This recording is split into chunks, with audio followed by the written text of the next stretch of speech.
Hi hello ನಮಸ್ತೆ, ನಾನು ರಾಜು ಅಷ್ಟೇ. ನೀವು ನೋಡ್ತಾ ಇದ್ದೀರಾ centre point Kannada YouTube channel. Yatnal ಅವರ ಉಚ್ಚಾಟನೆಯಿಂದ ಎಲ್ಲವೂ ಸರಿಯಾಯಿತು. ಬಿಜೆಪಿ ಈಗ ಒಗ್ಗಟ್ಟಿನಿಂದ ಕೆಲಸ ಮಾಡುತ್ತೆ. ಬಿಜೆಪಿ ಈಗ ರಾಜ್ಯದ ಮೂಲೆ ಮೂಲೆ ಸಂಚಾರ ಮಾಡಿ, ವಿಜೇಂದ್ರ ಅವರ ನೇತೃತ್ವದಲ್ಲಿ ರಾಜ್ಯದ ಮೂಲೆ ಮೂಲೆ ಸಂಚಾರ ಮಾಡಿ ಪಕ್ಷದ ಸಂಘಟನೆಯನ್ನು ಮಾಡುತ್ತೆ ಎನ್ನುವ ಒಂದು ಊಹೆ ಇತ್ತಲ್ಲ, ಅದಕ್ಕೆ ಈಗ ದೊಡ್ಡ ಟೆನ್ಷನ್ ಸ್ಟಾರ್ಟ್ ಆಗಿದೆ. ಯಾಕೆಂದ್ರೆ ವಿಜೇಂದ್ರ ಅವರು ಬದಲಾಗ್ತಾರಾ, ವಿಜೇಂದ್ರ ಅವ್ರನ್ನ ಮುಂದುವರಿಸಿದ್ರೆ ಎಷ್ಟು ದಿನ ಮುಂದುವರಿಸ್ತಾರೆ, ಅಥವಾ ಹೊಸ ಅಧ್ಯಕ್ಷರ ನೇಮಕ ಆಗತ್ತಾ? ಹೊಸ ಅಧ್ಯಕ್ಷರ ನೇಮಕ ಆದ್ರೆ ಆ ಅಧ್ಯಕ್ಷರ ಪಟ್ಟಿಯಲ್ಲಿ ವಿಜೇಂದ್ರ ಅವರು ಇರ್ತಾರ? ವಿಜೇಂದ್ರ ಅವರೇ ಮತ್ತೆ ಹೊಸ ಅಧ್ಯಕ್ಷರಾಗಿ ಮುಂದುವರಿತಾರ?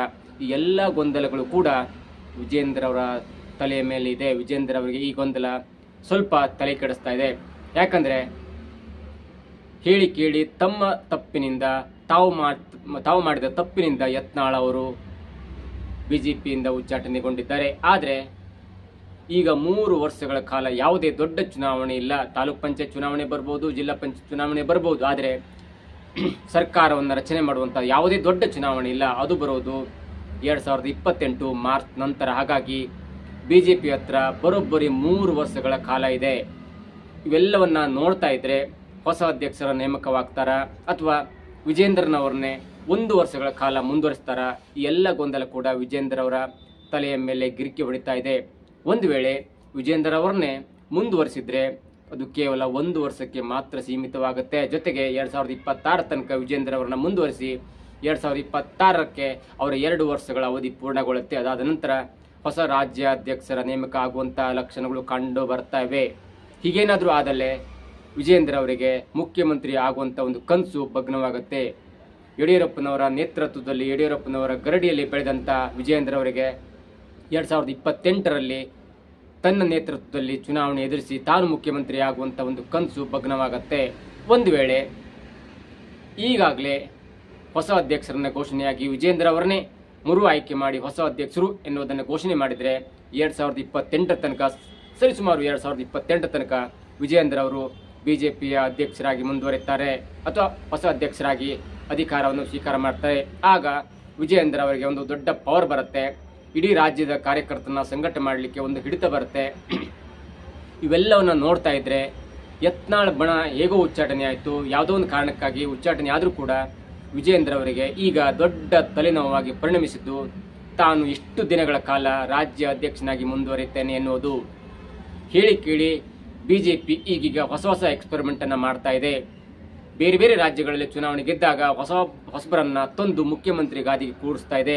ಆ ನಿಟ್ಟಿನಲ್ಲಿ ನನಗೂ ಒಂದು ಚಾನ್ಸ್ ಕೊಡ್ಬೋದು, ನಾನು ಕೂಡ ಹೊಸನಾಗಿದ್ದೇನೆ ಅಂದ್ರೆ 2028 ತನಕ ನಾನೇ ಅಧ್ಯಕ್ಷನಾಗಿದ್ರೆ, ನನ್ನ ಅಧ್ಯಕ್ಷತೆಯಲ್ಲಿ ಬಿಜೆಪಿ ಸರ್ಕಾರವನ್ನು ಮಾಡಿದ್ರೆ, ಅಂದ್ರೆ 2028 ವಿಧಾನಸಭಾ ಚುನಾವಣೆಯಲ್ಲಿ ಗೆದ್ದು ಅಧಿಕಾರಕ್ಕೆ ಬಂದ್ರೆ ನನ್ನನ್ನು ಕೂಡ ಮುಖ್ಯಮಂತ್ರಿ ಅಭ್ಯರ್ಥಿಯನ್ನಾಗಿ ಪರಿಗಣನೆಗೆ ತೆಗೆದುಕೊಳ್ಳಬಹುದು ಎನ್ನುವುದಾದ ಒಂದು ಮಹತ್ವವಾದ ಯೋಜನೆ, ಪ್ಲಾನ್, ಆಸೆ ಎಲ್ಲವೂ ಕೂಡ ವಿಜೇಂದ್ರ ಅವರ ಹತ್ರ ಸುಳಿದಾಡ್ತಾ ಇದೆ.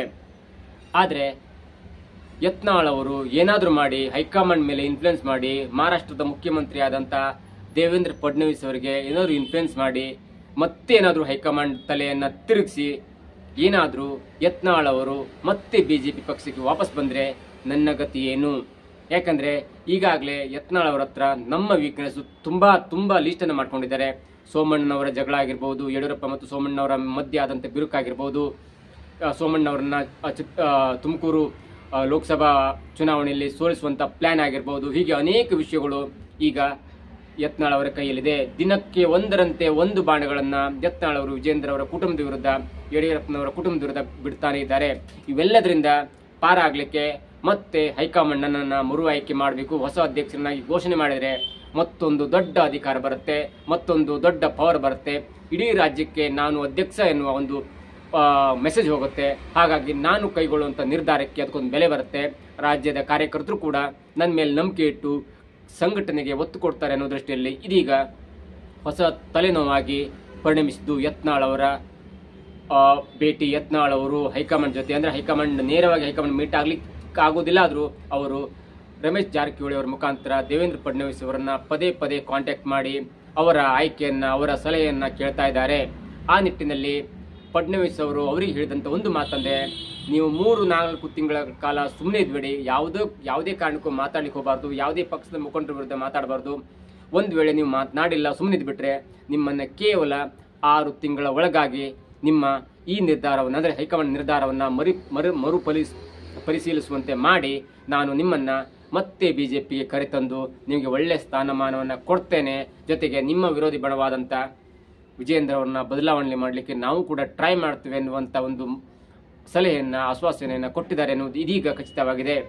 ಏನೇ ಆದರೂ ಕೂಡ ವಿಜಯೇಂದ್ರ ಅವರ ಬಣದ ವಿರುದ್ಧವಾಗಿ ತಿರುಗಿ ಬಿದ್ದಂಥ ಯತ್ನಾಳ್ ಅವರು, ಅದು ಸ್ವಯಂ ಕೃತ ಅಪರಾಧವೋ ಅಥವಾ ಯಾರಾದರೂ ತಟಸ್ಥ ಬಣದವರು ಎತ್ತುಕಟ್ಟಿ ಮಾಡಿದಂಥ ಒಂದು ಪ್ಲ್ಯಾನು, ಅಡ್ವರ್ಟೋ, ಅದು ಗೊತ್ತಿಲ್ಲ. ಆದರೆ ಈಗ ದೊಡ್ಡದಾದಂಥ ಒಂದು ಕಠಿಣ ನಿರ್ಧಾರಕ್ಕೆ ಬಂದಿರುವುದು ಯತ್ನಾಳ್ ಅವರು.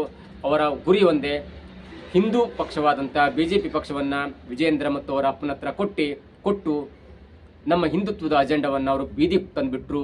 ಯಾವುದೇ ಹಿಂದೂ ಕಾರ್ಯಕರ್ತರಿಗೆ ಅವರು ಬೆಲೆನೇ ಕೊಡ್ತಲ್ಲ. ಯಾವುದೇ ಹಿಂದೂ ಕಾರ್ಯಕರ್ತ ಕೊಲೆಯಾದಾಗ, ಯಾವುದೇ ಹಿಂದೂ ಕಾರ್ಯಕರ್ತ ಸಂಕಷ್ಟಕ್ಕೆ ಸಿಲುಕಿದಾಗ ಬಿಜೆಪಿಯ ಮುನ್ನಡೆಸ್ತಿದ್ದಂಥ ವಿಜೇಂದ್ರ ಆಗಿರ್ಬೋದು, ಯಡಿಯೂರಪ್ಪನವರಾಗಿರ್ಬೋದು ಯಾವುದೇ ಪ್ರತಿಭಟನೆ ಮಾಡ್ತಿಲ್ಲ. ಪ್ರತಿಭಟನೆ ಮಾಡಿದರೂ ಕೂಡ ಕೇವಲ ನಾಮಕ ವ್ಯವಸ್ಥೆಗೆ ಪ್ರತಿಭಟನೆಯನ್ನು ಮಾಡಿ ಕಾಂಗ್ರೆಸ್ ಜೊತೆ ಅಡ್ಜಸ್ಟ್ಮೆಂಟ್ ಪಾಲಿಟಿಕ್ಸ್ ಅನ್ನು ಮಾಡಿಕೊಂಡು ಅವರು ತಮ್ಮ ಬೇಡಿಯನ್ನು ಬೇಯಿಸ್ಕೊಳ್ತಾ ಇದ್ದಾರೆ.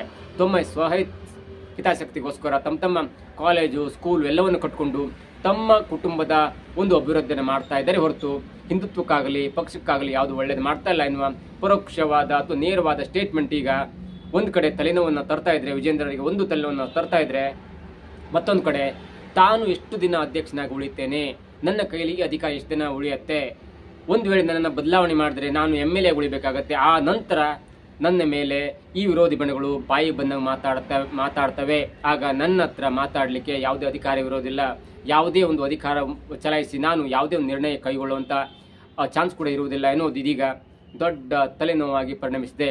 ಏನಾದರೂ ಮಾಡಿ ಹೈಕಮಾಂಡ್ ವಿಜಯೇಂದ್ರ ಅವರಿಗೆ ಮತ್ತೆ ಮರು ಆಯ್ಕೆ ಮಾಡಿದ್ರೆ ಮಾತ್ರ ಬಿಜೆಪಿಯ ಪಕ್ಷದಲ್ಲಿ ಮತ್ತೊಮ್ಮೆ ಸಂಘಟನೆಗೆ ಅವಕಾಶ ಸಿಗುತ್ತೆ. ಇಲ್ಲ ಅಂದರೆ ಹೇಳಿ ಕೇಳಿ ಬಿಜೆಪಿಯ ಪಕ್ಷದಿಂದ ದೂರ ಸರಿದಂಥ ಅಥವಾ ಉಚ್ಚಾಟನೆಗೊಂಡಂಥ ಯತ್ನಾಳ್ ಅವರು ಹಸಿದ ಹುಲಿಯ ಥರ ಮತ್ತೆ ಗರ್ಜನೆಯನ್ನು ಮಾಡ್ತಾನೆ ಇರ್ತಾರೆ.